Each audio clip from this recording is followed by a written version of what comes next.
Sex energy मनुष्य के पास एकमात्र ऊर्जा है, एक ही शक्ति है मनुष्य के पास। उस शक्ति को हम कोई भी नाम दें, वो शक्ति दो दिशाओं में गतिमान हो सकती है। काम ऊर्जा किसी दूसरे के प्रति गतिमान हो तो यौन बन जाती है, और काम ऊर्जा स्वयं के प्रति गतिमान हो तो योग बन जाती है। ऊर्जा एक है, दिशाओं के भेद से सारा जीवन भिन्न हो जाता है। पानी को हम गर्म करें 100 डिग्री तक तो भाप बन जाता है, हल्का हो जाता है, आकाश की तरफ उड़ने में सक्षम हो जाता है। पानी को हम ठंडा करें 0 डिग्री के नीचे, पत्थर का बर्फ हो जाता है, भारी हो जाता है। जमीन की गुरुत्वाकर्षण की शक्ति उस पर बजनी हो जाती।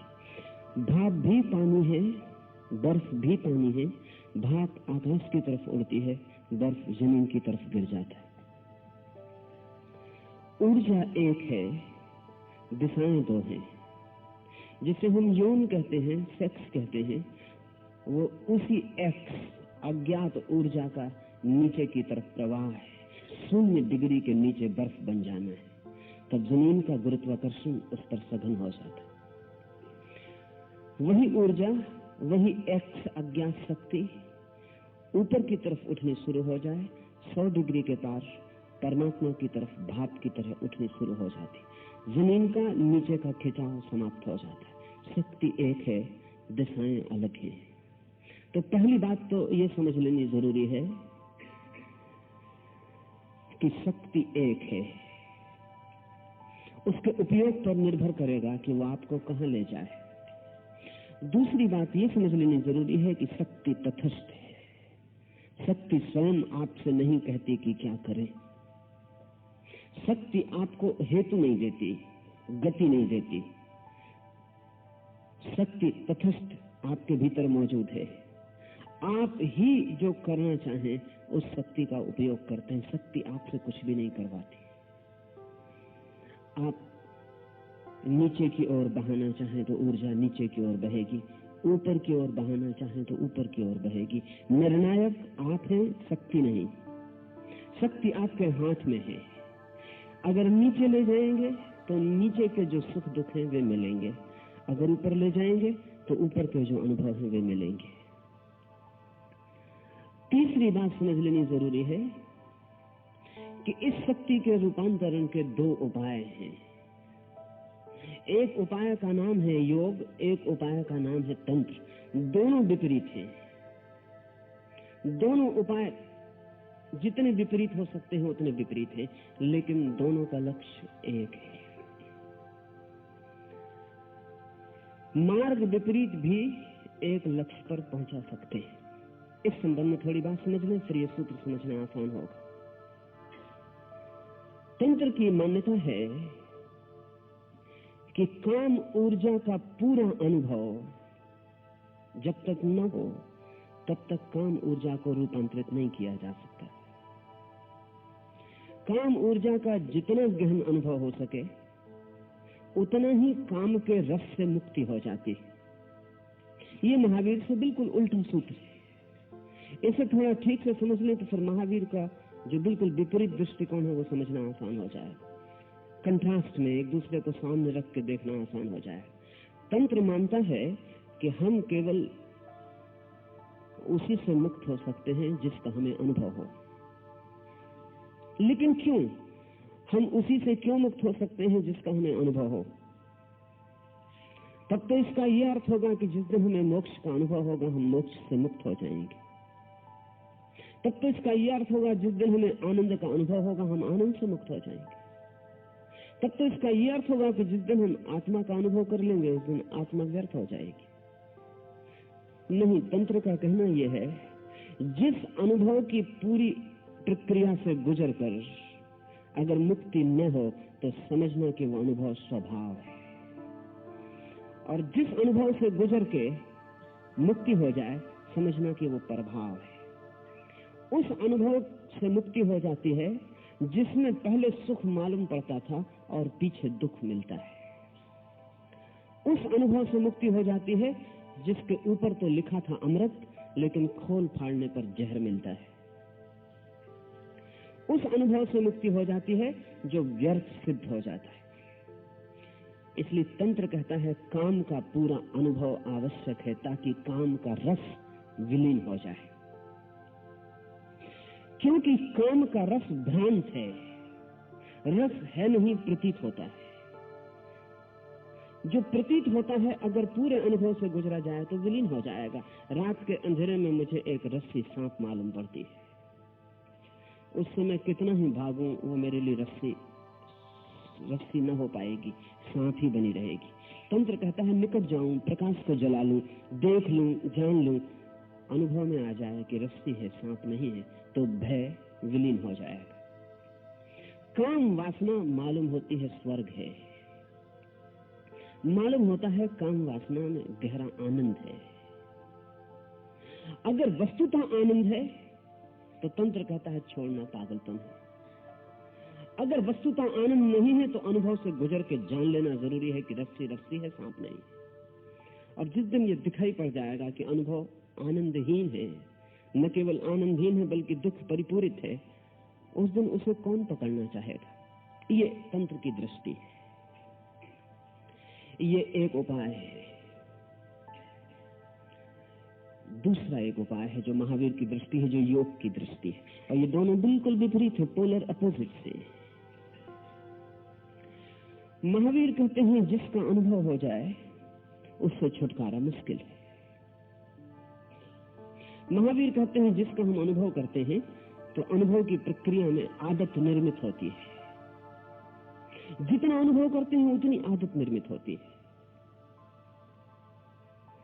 और आदत का एक दुष्ट चक्र है। आदत का एक दुष्ट चक्र है।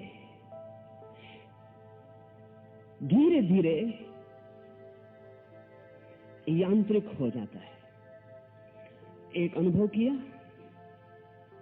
दूसरा अनुभव किया, फिर ये अनुभव हमारे शरीर की रोए रोए की मांग बन जाती है। फिर इस अनुभव के बिना अच्छा नहीं लगता और अनुभव से भी अच्छा नहीं लगता। अनुभव करते हैं तो लगता है कुछ भी ना मिला, और अनुभव नहीं करते तो लगता है कुछ खो रहा है। तो अनुभव करते हैं, पछताते हैं, और तब फिर खाली जगह मालूम होने लगती, फिर अनुभव करते हैं। महावीर कहते हैं जिसका अनुभव कर लिया जाए, अनुभव आदत का निर्माता हो जाता है, और आदमी जीता है आदत से। आप 24 घंटे जो करते हैं वो सिर्फ आदत है। जरूरी नहीं है कि करने के लिए कोई अंतः प्रेरणा रही हो। ठीक वक्त रोज भोजन करते हैं, उस वक्त शरीर कहता है भूख लगी। जरूरी नहीं है कि भूख लगी हो। और घड़ी अगर बदल के रख दी जाए और आप 1 बजे रोज भोजन लेते हैं और आपको पता ना हो कि घड़ी धोखा दे रही है, अभी 11 ही बजे हैं और घड़ी में 1 बज गया, तो आपका पेट खबर देना शुरू करेगा कि भूख लग गई है। मन को खबर हुई कि 1 बज गया कि आदत दोहरनी शुरू हो जाएगी। आप जिस वक्त सोते हैं अगर उसी वक्त न सो जाएं तो नींद तिरोहित हो जाती। अगर नींद वास्तविक थी और आप रोज 12 बजे रात सोते थे तो 1 बजे रात तक और भी तीव्रता से आनी चाहिए। लेकिन अगर 12 बजे नहीं सोए, 1 बज गया तो नींद आती ही नहीं। वो जो 12 बजे की नींद थी आत्म थी, हैबिचुअल थी, वास्तविक नींद नहीं थी। अगर आपको 1 बजे भूख लगती है और अब 3 बज गए तो आप हैरान होंगे, भूख मर जाती है, बढ़नी चाहिए। अगर वास्तविक भूख है तो 1 बजे वाली भूख 3 बजे और गहरी हो जानी चाहिए, लेकिन 3 बजे भूख मर जाती क्योंकि भूख आत्म थी।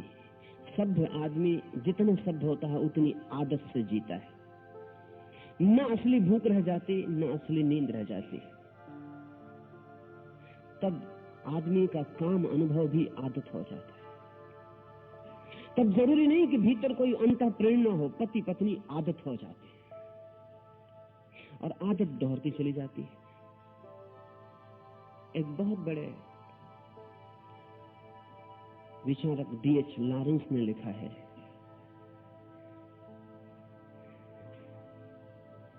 कि विवाह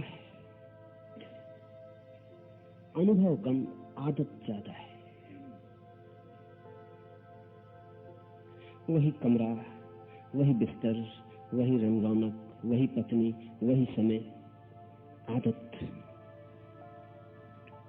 D.H. लॉरेंस ने लिखा है कि एक बात मुझे इतनी कष्टकर है जितनी और कोई नहीं, रोज उसी बिस्तर पर सोना। उसने लिखा है कि मैं कहीं भी मरना पसंद करूंगा, बिस्तर पर नहीं। ऐसे आमतौर से 99% लोग बिस्तर पे मरते, क्योंकि आदमी बड़ा मजेदार है। अगर आप हवाई जहाज में बैठे तो लोग कहते हैं मत बैठो। कभी कभी लाख में एक आध आदमी हवाई जहाज में मरता है। घोड़े पर सवारी करें तो लोग कहते हैं मत करो। कभी कभी 1000 में एक आदमी घोड़े से गिर के मर जाता, लेकिन कोई आपसे नहीं कहता बिस्तर पे मत सो। 99% आदमी बिस्तर पे मरते। अधिकतम दुर्घटनाएं बिस्तर पे घटती। D.H. लॉरेंस ने कहा कि बिस्तर एक आदत है और ठीक समय पर जैसे भूख लगती है और नींद आती है, ठीक समय पर काम की वृत्ति पैदा हो जाती और तब लोग आदतें दोहराते रहते हैं। महावीर कहते हैं अनुभव आदत को निर्माण करता है। आदमी आदत से जीता है, होश से नहीं जीता है। अगर होश से जिए तो तंत्र की बात ठीक हो सकती है, लेकिन आदमी जीता है आदत से, होश से नहीं जीता। इसलिए महावीर की बात में भी अर्थ है। महावीर कहते हैं एक बार आदत बननी शुरू हो जाए तो फिर बनती चली जाती है। बीज को जमीन में मत डालो तो अंकुर नहीं निकलता, एक बार डाल दो तो फिर अंकुर निकलता चला जाता है और वृक्ष बन जाता है, और वृक्ष में 1000 करोड़ बीज लग जाते हैं। लेकिन बीज को जमीन में मत डालो, रखा रहने दो तो अंकुर नहीं निकलता। एक दफा अनुभव में गुजरो, बीज जमीन पकड़ लेता है और फिर आदत का अंकुर बढ़ना शुरू हो जाता है। फिर वो बढ़ता चला जाता है, फिर वो बड़ा होता चला जाता है। इसलिए महावीर ने बच्चों को भी दीक्षा का मार्ग खोला, बल्कि महावीर के हिसाब से बच्चे को ही दीक्षा देनी चाहिए।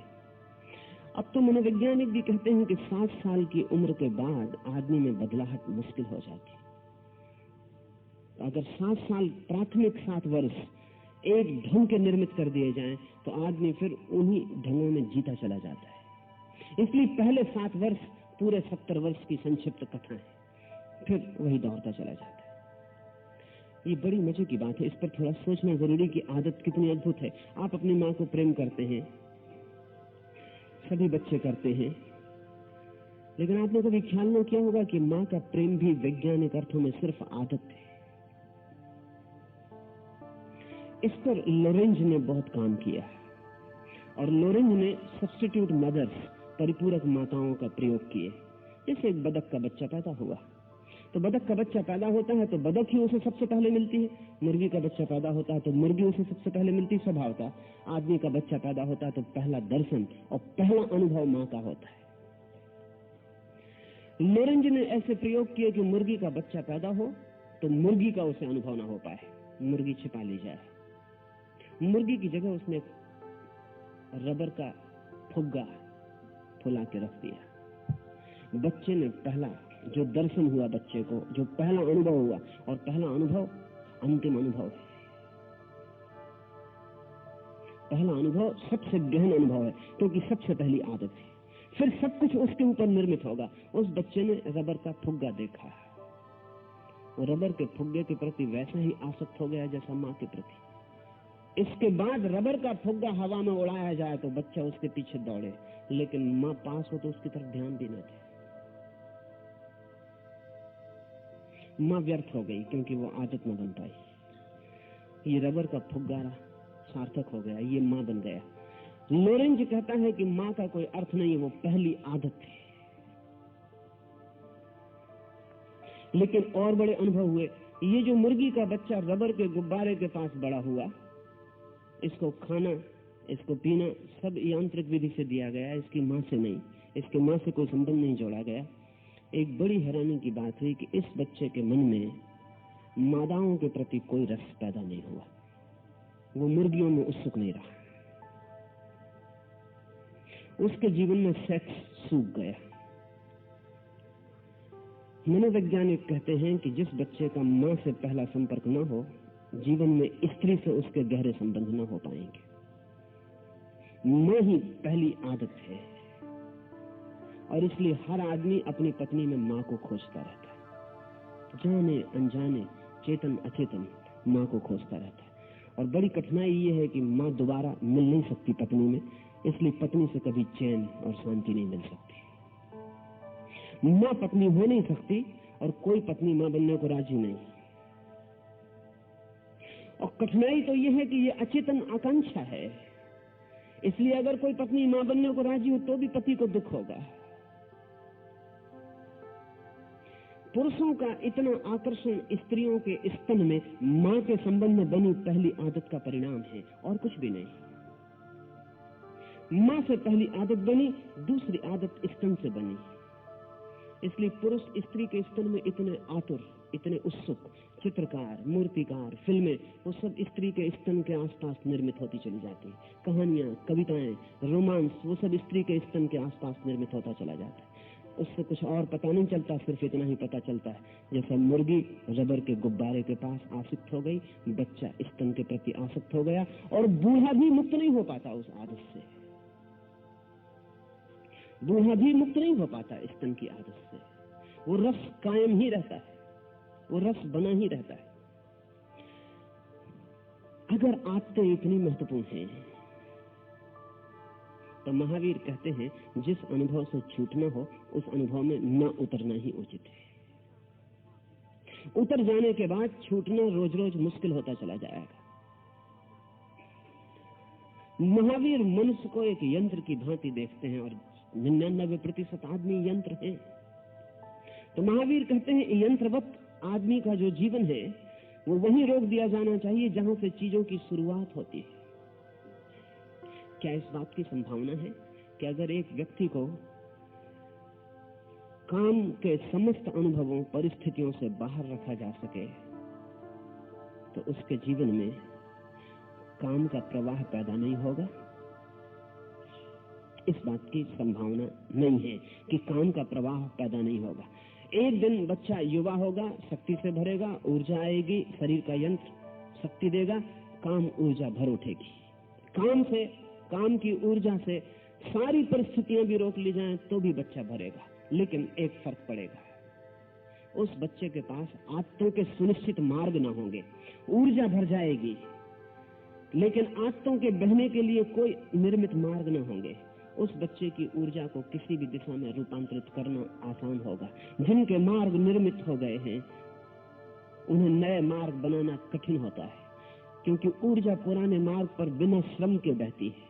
अगर कोई भी मार्ग निर्मित न हो तो नया मार्ग निर्मित करना बहुत आसान होता है, क्योंकि ऊर्जा बहना चाहती है, और कोई भी मार्ग मिल जाए तो गति से उस मार्ग पर अग्रसर हो जाती है। महावीर की यही दृष्टि है। वो कहते हैं काम का अनुभव खतरे में ले जाएगा, फिर ब्रह्मचर्य की तरफ आना मुश्किल होता चला जाएगा। इसलिए अनुभव से बचना, इसे ध्यान से समझ लें। अनुभव से बचना दमन नहीं है, रिप्रेशन नहीं है। जिसको फ्रायड ने दमन कहा है वो अनुभव से बचना दमन नहीं है। महावीर के लिए अनुभव से बचना ऊर्जा को दबाना नहीं है, अनुभव से बचना ऊर्जा को नया मार्ग देना है। जो ऊर्जा नीचे की तरफ बह रही है उसे अगर ऊपर की तरफ ले जाना है तो नीचे की तरफ बहने का अनुभव न हो तो ऊपर की तरफ मार्ग बनाना आसान होगा। लेकिन तब तंत्र की और महावीर के योग की सारी प्रक्रियाएं विपरीत हो जाएंगी। सारी प्रक्रियाएं,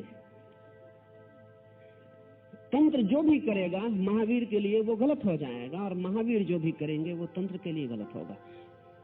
मेरी दृष्टि में दोनों मार्गों से पहुंचना संभव है। दोनों मार्गों पर अलग अलग बात पर जोर है ऊपर से, लेकिन भीतर एक ही बात पर जोर है। वो भी आपसे कह दूं, वो जोर तंत्र कहता है रस से मुक्ति होगी अनुभव से, महावीर कहते हैं रस लेना ही मत तो मुक्ति होगी। लेकिन रस से मुक्ति दोनों में केंद्रीय है। रस से मुक्ति कैसे होगी, इन बातों में दोनों में भेद है। इसलिए तंत्र उन लोगों के लिए आसान पड़ेगा जो होश को जगाने में लगे हैं। जो लोग होश को जगाने में नहीं लगे हैं, उनके लिए तंत्र खतरनाक होगा।